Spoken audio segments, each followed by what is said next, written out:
नमस्कार, बहुत स्वागत आप सभी का भारत अपडेट पर। मैं हूं आपके साथ ऋतु भंडारी। शुरुआत करते हैं बुलेटिन की दिल्ली से मिल रही बड़ी खबर के साथ। सरकार ने मेटा की ग्लोबल टीम को तलब किया है, जहां पीएम का वीडियो हटाने पर जवाब अब सरकार की तरफ से मांगा जाएगा। बैठक में कंटेंट मॉडरेशन पर भी चर्चा हो सकती है। तो ये बड़ी खबर आपकी टीवी स्क्रीन पर, जहां आपको बता दें कि प्लेटफॉर्म जवाबदेही जैसे अहम मुद्दों पर भी चर्चा संभव है। तो ये बड़ी खबर साझा कर रहे हैं, जहां आपको बता दें कि सरकार अब मेटा की ग्लोबल टीम के साथ वार्ता करेगी और ग्लोबल टीम के साथ जब बातचीत होगी तो प्रधानमंत्री नरेंद्र मोदी का जो वीडियो हटाया गया था उसको लेकर इस बैठक में चर्चा हो सकती है। और मेटा की तरफ से, क्योंकि अभी तक कुछ खास स्पष्टीकरण नहीं दिया गया था, लेकिन अब उम्मीद जताई जा रही है कि बहुत जल्दी अब मेटा की तरफ से ये बताया जाएगा कि आखिर वो क्या वजह रही जिसकी वजह से प्रधानमंत्री नरेंद्र मोदी का वीडियो डिलीट किया गया था।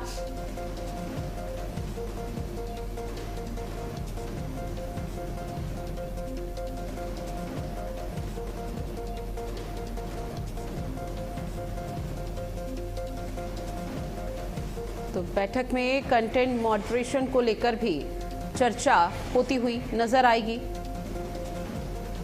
तो दिल्ली से बड़ी खबर आपकी टीवी स्क्रीन पर साझा कर रहे हैं। सरकार ने मेटा की ग्लोबल टीम को तलब किया है, जिसमें तमाम मुद्दों को लेकर बातचीत होनी है। इसके साथ ही आपको बता दें कि कंटेंट मॉडरेशन को लेकर भी चर्चा इस बैठक में होती हुई नजर आएगी। भारत सरकार ने social media company Meta, Facebook, Instagram और व्हाट्सएप की पेरेंट कंपनी की ग्लोबल टीम को दिल्ली तलब किया है। समन पहले ही भेज दिया गया था, जहां आपको बता दें कि अब जो मेटा की ग्लोबल टीम यहां पर पहुंचेगी। फेसबुक की तरफ से जो प्रधानमंत्री नरेंद्र मोदी का एक video NEET UG paper leak पर युवाओं के लिए संदेश दिया गया था, जिसकी 303 मिलियन के क्रॉस महज 24 घंटे के भीतर पहुंच गया था व्यूज।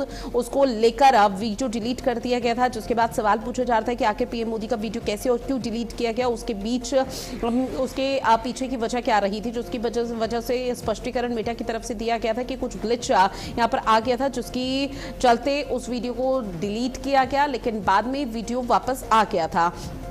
अब ऐसे में सरकार मेटा से उसके कंटेंट मॉडरेशन सिस्टम और एल्गोरिथम के काम करने के तरीके पर जवाब मांगेगी।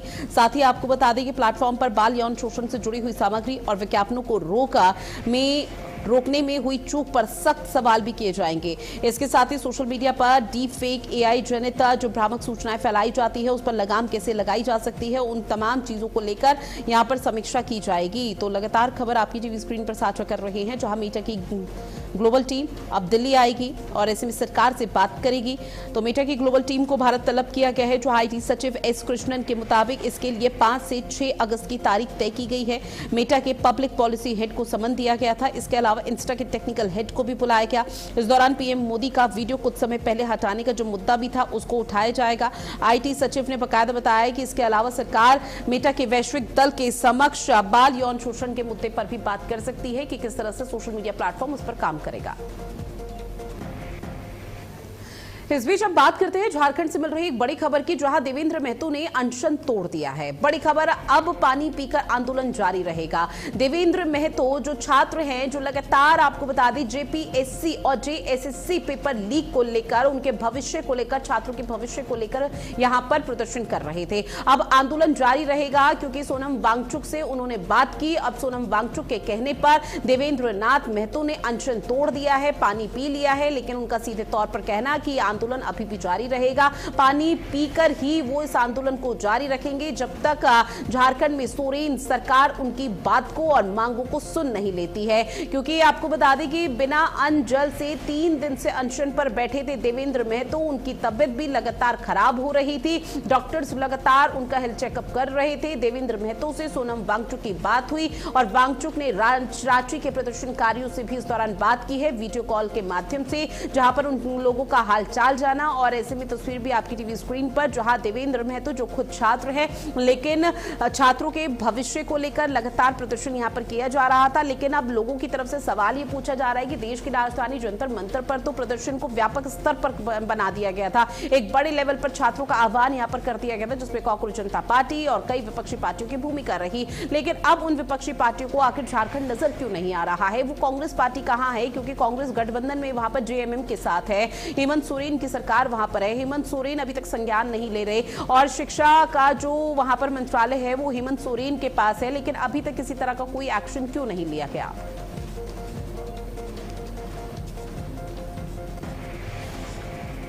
अगली खबर जहां किरण रिजिजू के साथ राहुल गांधी की जो अहम बैठक है वो फिलहाल खत्म हो चुकी है। विपक्ष के प्रदर्शन को लेकर अहम बैठक हुई। विपक्ष के प्रदर्शन के कारण संसद नहीं चल पा रहा था, इसको लेकर किरण रिजिजू की तरफ से आपको बता दें राहुल गांधी के साथ बैठक हुई और वो बैठक खत्म हो चुकी है। और इस बात की जानकारी संसदीय कार्य मंत्री किरण रिजिजू की तरफ से साझा की गई। उन्होंने कहा कि विपक्ष लगातार प्रदर्शन कर रहा था, हंगामा कर रहा था, जिसकी वजह से सदन की कार्रवाई सुचारू रूप से नहीं चल पा रही थी। इसको गंभीरता से लिया और इसी को लेकर राहुल गांधी के साथ एक बड़ी बैठक की और फिलहाल वो बैठक खत्म हो चुकी है।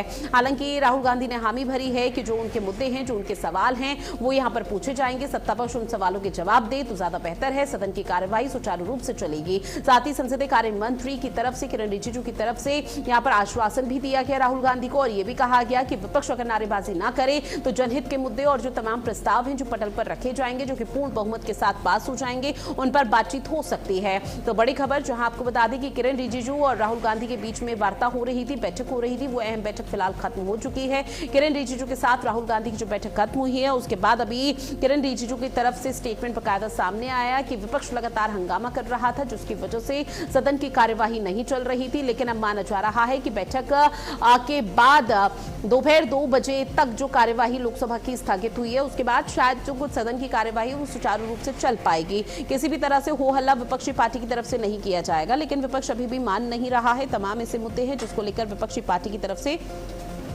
लगातार कहा जा रहा है कि इस पूरे मसले पर किसी तरह से बातचीत विपक्षी पार्टी की सुनी जानी चाहिए।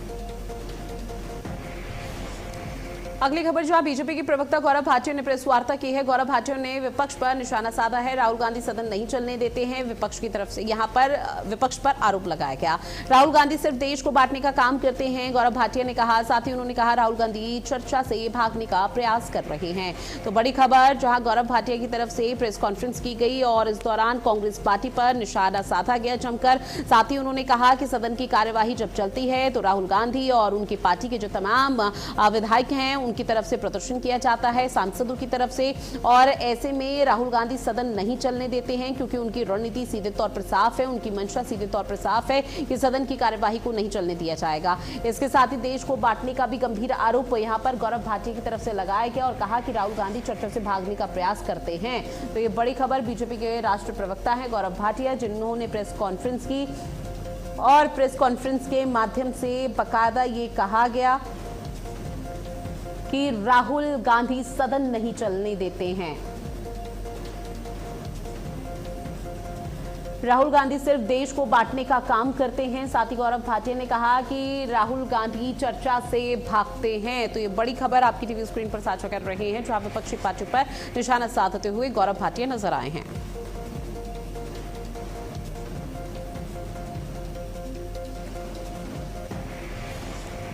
अगली बड़ी खबर जहां लखनऊ में बीजेपी की जिला कार्यशाला आज है। हर घर तिरंगा अभियान पर कार्यशाला का आयोजन है। तिरंगा यात्रा अभियान को लेकर बैठक।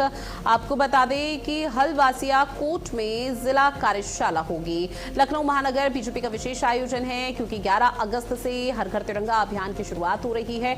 उससे पहले बकायदा जो कार्यकर्ता हैं, चाहे संगठन से जुड़े हो, सत्ता से जुड़े हो, वो उन लोगों को, कार्यकर्ताओं को बकायदा प्रशिक्षण दिया जाएगा कि हर घर तिरंगा अभियान को कैसे सफल बनाना है। 11 अगस्त से इसकी शुरुआत उत्तर प्रदेश में हो जाएगी, जो कि 16 अगस्त तक चलेगा। और ऐसे में किसी भी तरह की कोई भी ऐसी स्थिति ना रहे, लोगों के बीच पहुंचा जाए और ऐसे में लोगों से कनेक्शन यहां पर या फिर वो बॉन्ड बनाया जाए, स्थापित किया जाए, जिसका फायदा 2027 के विधानसभा चुनाव में हो। संगठन के कई दिग्गज नेता हैं जो बाकायदा इसकी रूपरेखा तैयार कर रहे हैं और संगठन भी यहां पर मजबूत होगा क्योंकि संगठन की ये बहुत बड़ी जिम्मेदारी है कि हर घर तिरंगा अभियान, जो कि हर साल यहां पर देखने को मिलता है और इस बार भी 11 अगस्त से शुरुआत होने जा रही है, 16 अगस्त को इसका समापन हो जाएगा।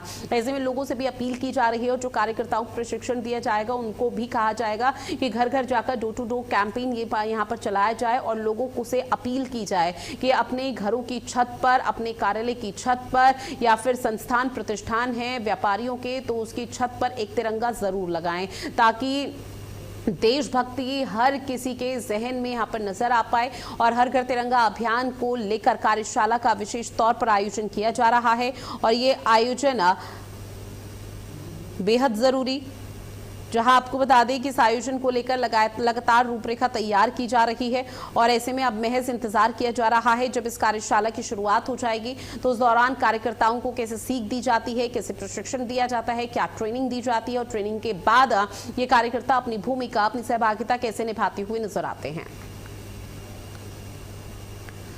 अगली खबर, जहां राजधानी लखनऊ में 527 स्कूली वाहन चालकों को नोटिस भेजा गया। सत्यापन न कराने वाले स्कूलों पर भी कार्रवाई होगी।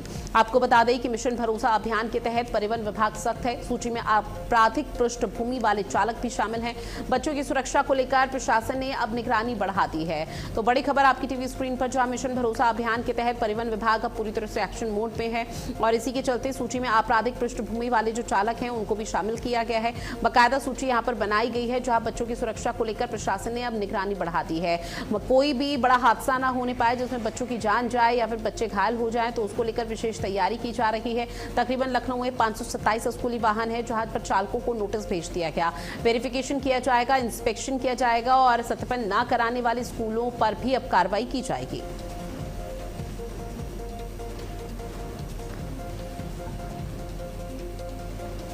तो परिवहन विभाग लगातार सख्ती यहां पर बरत रहा है क्योंकि आपको बता दें पिछले कुछ समय से जो हादसे हैं वो यहां पर देखने को मिल पाए हैं। इससे पहले भी परिवहन विभाग का जो एक्शन है वो धरातल पर देखने को मिला था, जहां पर बकायदा कई स्कूली वाहनों को यहां पर चालान काटे गए थे और ऐसे में उनको हिदायत दी गई थी कि आप भारी संख्या में किसी भी तरह से बच्चों को ना बैठाएं। संख्या से ज्यादा बैठाते हैं तो कभी भी कोई ओवरलोड की वजह से पलट सकता है, कोई बड़ा हादसा हो सकता है। अभिभावकों को भी हिदायत इस दौरान दी जा रही थी, लेकिन अब आपको बता दें कि परिवहन विभाग की तरफ से सूची में आपराधिक पृष्ठभूमि वाले चालकों का नाम शामिल किया गया है। बच्चों की सुरक्षा को लेकर प्रशासन ने सुरक्षा चौकसी बढ़ा दी है। रणवीर मेरे सहयोगी फोन लाइन पर जुड़े हुए हैं। रणवीर, परिवहन विभाग की जो सतर्कता है वो निरंतर देखने को मिल रही है। पहले भी इस तरह के कई बड़े कदम उठाए गए थे और अब एक बार फिर से सत्यापन न कराने वाले स्कूलों पर भी कार्रवाई की बात परिवहन विभाग की तरफ से की जा रही है। क्या जानकारी इसके अलावा? विभाग स्कूल में जो वाहन लगे हैं उनको लेकर के सत्यापन कराने और स्कूल जो वाहन स्वामी सत्यापन नहीं कराएंगे उनके खिलाफ कहीं ना कहीं कार्रवाई की बात चल रही है। 527 स्कूली वाहनों को नोटिस दिया गया है और साफ तौर पर कहा गया है क्योंकि बच्चों को जो वैन लेकर के जाती है उसका फिटनेस, उसकी आरती और सबसे बड़ी बात है उसके ड्राइवर का जो आपराधिक इतिहास है वो आपराधिक इतिहास कहीं ना कहीं खंगालने का काम कर रहे हैं। किसी भी प्रकार से जो ड्राइवर स्कूल में लगाए जा रहे हैं उनका एक बार वेरिफिकेशन हो, उनका कोई आपराधिक प्रवृत्ति न हो और सबसे बड़ी बात है कि जो बच्चे जाते हैं स्कूल उनको सुरक्षित तरीके से स्कूल जाएं और स्कूल के बाद वापस जो है घर पे छोड़ने का सबसे बड़ी बात जो है जिम्मेदारी वो स्कूल के ड्राइवरों की होती है। वहीं दूसरे सबसे बड़ी बात ये है कि जो स्कूल में जिस तरीके से जो है ड्राइवर्स लगातार स्कूल वाहन स्वामी चेंज करते हैं उसको भी लेकर के कहीं ना कहीं एक बड़ा कदम उठाया गया है और परिवहन विभाग ने साफ तौर पर कहा है कि अपने ड्राइवरों का सत्यापन कराएं, स्कूल में उनका आधार और उनकी ID जमा कराएं। वहीं जो गार्जियन है उनसे भी साफ तौर पर ये कहा गया है कि किसी भी प्रकार से जो गार्जियन है वो ड्राइवर का ध्यान रखें, किसी भी प्रकार से नशे में ना रहें और नशे में होने पर तुरंत उनकी शिकायत करें। और सबसे बड़ी बात है जो बच्चे हैं उन बच्चों को भी ये कहा गया है कि अगर ड्राइवर तेज वाहन चलाते हैं या किसी भी प्रकार से दुर्घटना की उम्मीद होती है तो वो अपने गार्जियन से तुरंत जाकर के उसको बताएं। और अगर सुरक्षा के दृष्टिकोण से अगर स्कूल के गार्जियन की बात करें तो उन्होंने साफ तौर पर स्कूल वालों ने गार्जियन से वैन का नंबर और वैन का मोबाइल नंबर और उसके बाद में जो वैन का ड्राइवर है उसका आधार कार्ड, उसकी ID, तमाम ऐसे एविडेंस हैं जो स्कूल स्वामी हैं वो कहीं ना कहीं जमा करा रहे हैं। तो तमाम ऐसी चीजें हैं जो परिवहन विभाग लगातार जो है सुरक्षा के दृष्टिकोण से उस पर काम कर रहा है। क्योंकि सबसे बड़ी बात यह है कि कई ऐसी दुर्घटनाएं हुई हैं, कई ऐसे घटनाक्रम देखे गए जिसमें स्कूली छोटे छोटे बच्चों को वाहन चालक द्वारा किसी भी प्रकार से उनको बैड टच किया गया है या घटनाक्रम किया गया तो उसको एक आपराधिक इतिहास का अगर ड्राइवर है तो उसको कहीं ना कहीं पुलिस वेरिफिकेशन में उसका मामला उजागर होगा। आवाज पहुंच रही है आप तक? अब रणवीर, जो परिवहन विभाग की तरफ से बड़ा एक्शन लिया जा रहा है, अब इसके बाद क्या कोई विशेष एडवाइजरी भी जारी की जा सकती है? क्योंकि पहले चालान भी काटे गए थे और कई वाहनों को सीज कर दिया गया था और अब आने वाले समय पर भी इसी तरह से एक्शन है, तो निश्चित तौर पर आगे एक पूरी गाइडलाइन रहेगी ताकि ट्रैफिक व्यवस्था के साथ साथ जो परिवहन है वो हादसे की चपेट में ना आने पाए। निश्चित तौर पे आपने जो ट्रैफिक की बात की तो अगर उत्तर प्रदेश की राजधानी लखनऊ की बात करें तो लखनऊ में जो स्कूली वैन है वो स्कूल की छुट्टी होने के ठीक पहले रोड पर खड़ी हो जाती है, उल्टा सीधा जो लगाती है। इससे कहीं ना कहीं जाम की भी समस्या लखनऊ वासियों को होती है और सबसे बड़ा जो अभियान चल रहा है वो गाड़ी की फिटनेस को लेकर के चल रहा है, क्योंकि अक्सर डग्गा मार वाहन बच्चों को ढोते हैं और वो दुर्घटनाग्रस्त हो जाते हैं, जिसपे नौनिहाल बच्चे उस घटना के शिकार हो जाते हैं। तो इसको कहीं ना कहीं रोकथाम के लिए परिवहन विभाग ने गाड़ियों की फिटनेस और ड्राइवर का वेरिफिकेशन प्राथमिकता के आधार पर कराने की बात की है। अगर ये स्कूली वाहन, अगर ये जो 527 स्कूलों को जो नोटिस दिया गया है, अगर ये समय पर ये कार्य नहीं पूरा करेंगे तो कहीं ना कहीं उनके खिलाफ कड़ी कार्रवाई की जाएगी। जिस तरीके से परिवहन विभाग ने अपना जो खाका तैयार किया है उसमें ये प्राथमिकता के आधार पर दिया गया है। जी, अब देखिए, परिवहन विभाग की तरफ से लगातार हिदायत भी लोगों को दी जा रही है, और न सिर्फ लोगों को, सबसे ज्यादा स्कूलों को और स्कूली वाहनों को दी जा रही है कि अगर संख्या से ज्यादा छात्र यहाँ पर बैठते हैं तो कोई बड़ा हादसा हो सकता है। लेकिन ये कोई पहली दफा नहीं है प्रणवीर, इससे पहले भी इस तरह के कई मामले सामने आए जहां संख्या से ज्यादा जो स्कूली वाहन है वो छात्रों को बैठा देते हैं, उसके बाद बहुत बड़ा हादसा और अनहोनी हो जाती है। लेकिन क्या परिवहन विभाग की सख्ती के बाद कोई बड़ा एक्शन स्कूल की तरफ से लिया जाएगा?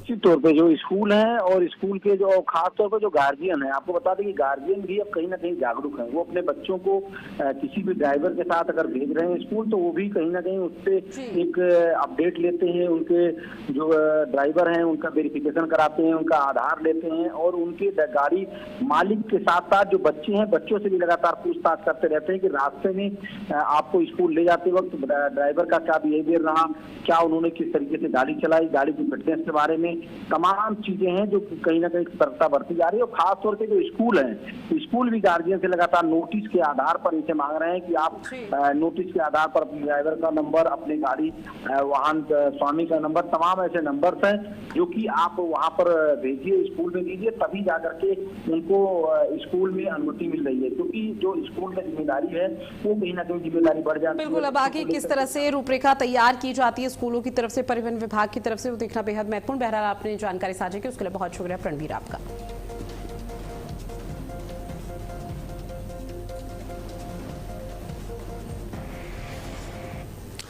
इस बीच लखनऊ से एक बड़ी खबर है। मदरसों को लेकर सरकार का बड़ा फैसला, मदरसों से कामिल फाजिल की डिग्री खत्म। बड़ी खबर, सुप्रीम कोर्ट हाई कोर्ट के आदेशों के बाद ये बड़ा फैसला, कैबिनेट ने एक्ट में संशोधन को मंजूरी दी है। मदरसा शिक्षा परिषद एक्ट में अब संशोधन होगा। कामिल फाजिल, ग्रेजुएशन, पोस्ट ग्रेजुएशन के समकक्ष दोनों डिग्रियों को हाई कोर्ट ने असंवैधानिक बताया था।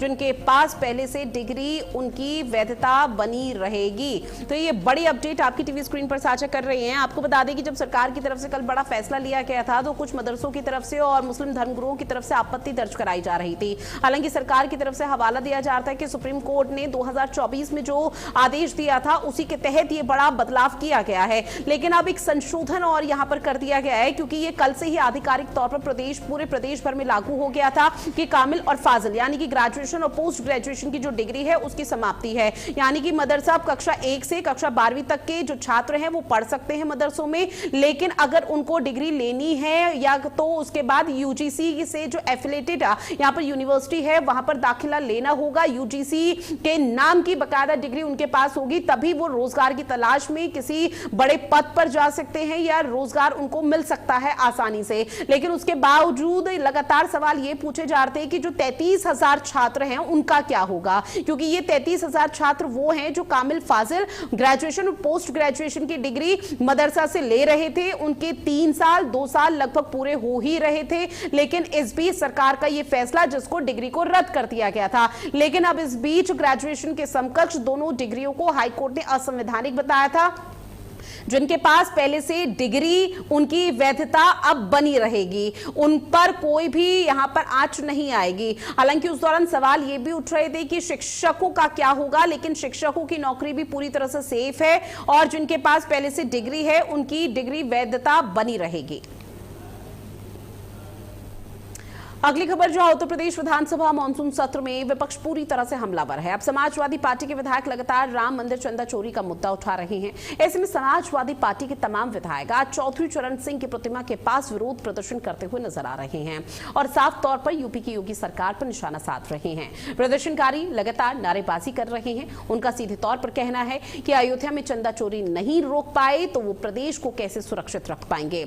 इसी पर हमारे संवाददाता प्रणवीर कुमार पांडे ने मौके पर मौजूद होकर समाजवादी पार्टी के विधायकों से खास बातचीत की। क्या कुछ उनका कहना, आप सुनिए।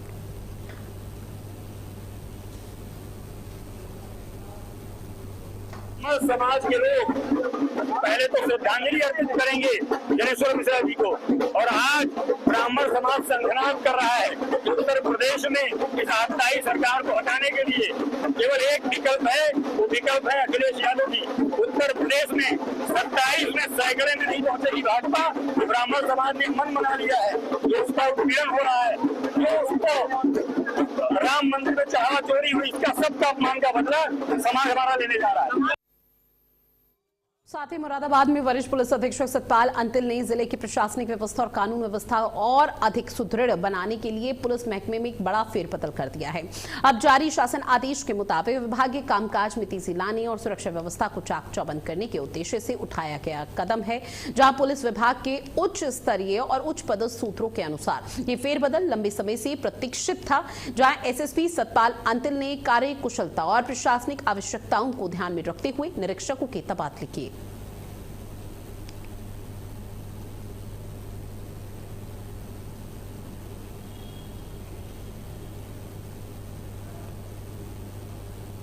अगली खबर जो आज झांसी पुलिस की प्रभावी पैरवी का असर अब अपराधियों की सजा में दिखाई दे रहा है। 81 आपराधिक मामलों में दोष सिद्धि सुनिश्चित कराने वाले एडीजीसी फौजदारी तेजू सिंह गौर को एसएसपी ने प्रशस्ति पत्र देकर सम्मानित किया है। इन मामलों में हत्या और पॉक्सो जैसे गंभीर अपराध भी शामिल हैं, जिनमें आरोपियों को उम्र कैद समेत कठोर सजा दिलाई गई है। एसएसपी ने उनकी कर्तव्य निष्ठा और प्रभावी पैरवी की सराहना की।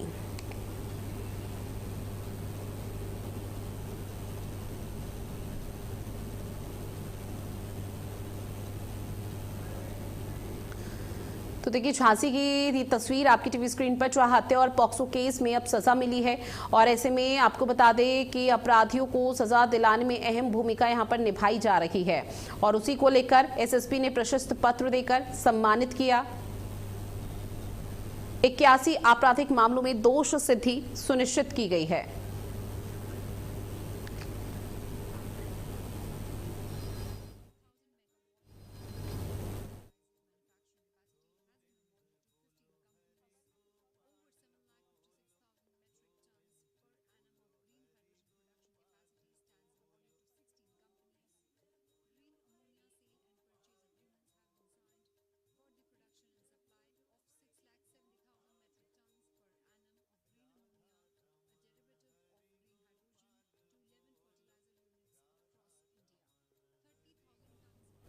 साथ ही मानसून सत्र के तीसरे दिन भी समाजवादी पार्टी ने योगी सरकार के खिलाफ जोरदार प्रदर्शन किया। अब इसी संबंध में बीजेपी के विधायक प्रेम नारायण पांडे ने समाजवादी पार्टी पर निशाना साधते हुए आरोप लगाते हुए कहा कि जिन्होंने सनातन की मर्यादा को नहीं रखा, कार सेवकों पर गोलियां चलवाई हैं। हैरानी की बात तो ये है कि ये लोग आस्था की बात करते हैं। तो वहीं प्रेम नारायण पांडे ने बातचीत के दौरान ये भी कहा कि साधु कभी चोरी नहीं करते थे, जो चोरी करता वो चोर होता है, और जो भी आरोपी है उसे सजा जरूर मिलेगी।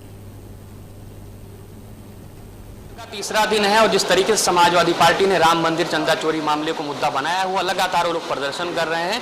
इस मुद्दे को बात करने के लिए हमारे साथ भारतीय जनता पार्टी के विधायक प्रेम नारायण पांडे जी हैं। विधायक जी, राम मंदिर चंदा चोरी मामला बहुत बड़ा मुद्दा बन गया है, और समाजवादी पार्टी लगातार मुख्यमंत्री योगी आदित्यनाथ उस पर बयान भी दे रहे हैं, फिर भी वो अड़ी हुई है और कह रही है नहीं, जिस तरीके से चोरी हुई है आस्था पे ठेस पहुंची है। जो कभी सनातन की मर्यादा नहीं रखना जानते हैं, कार सेवकों पे गोली चलाते हैं, वो क्या बात करते हैं, कभी एक पैसा चंदा नहीं दिए होंगे, चंदा चोरी की बात करते हैं। ये दुर्भाग्यपूर्ण है, सदन न चलने देना ये भी दुर्भाग्यपूर्ण है।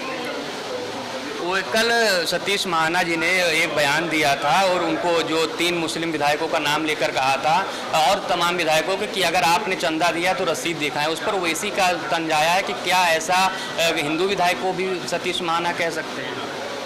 इस पर उन्होंने देखिए, चंदा मुस्लिम लोग हमारे आस्था पे खिलवाड़ कर रहे हैं, वो क्यों चंदा देंगे? तो रसीद मांग रहे हैं, सही मांग रहे हैं, मांगना चाहिए। एक अंतिम सवाल, जिस तरीके से मुख्यमंत्री योगी आदित्यनाथ ने भी बार बार कहा है कि जो चोरी करने वाले थे वो कोई भगवाधारी नहीं थे, साधु संत नहीं थे, उसके बावजूद इस तरीके से संसद में अपमान किया गया, धर्म का विधानसभा में किया जा रहा है, इस पर आपका क्या कहना है? योगी जी सही बात कर रहे हैं। कभी चोरी करने वाले जो है साधु संत होते हैं। चोर चोर होता है, चोरी करता है उसको सजा मिलेगी। तो देखा आपने हमारे साथ विधायक प्रेमनाथ पांडे जी थे और जिनका साफ कहना है कि जिसने चोरी की है सजा मिलेगी, लेकिन जो लोग राम मंदिर चंदा चोरी मामले को बेवजह का तूल दे रहे हैं वो पहले अपनी आस्था का परिचय दें। कैमरामैन गौरव के साथ रमन मिश्रा, भारत अपडेट, लखनऊ। और चलिए बुलेटिन में इतना ही। आप बने रहिएगा भारत अपडेट के साथ। नमस्कार।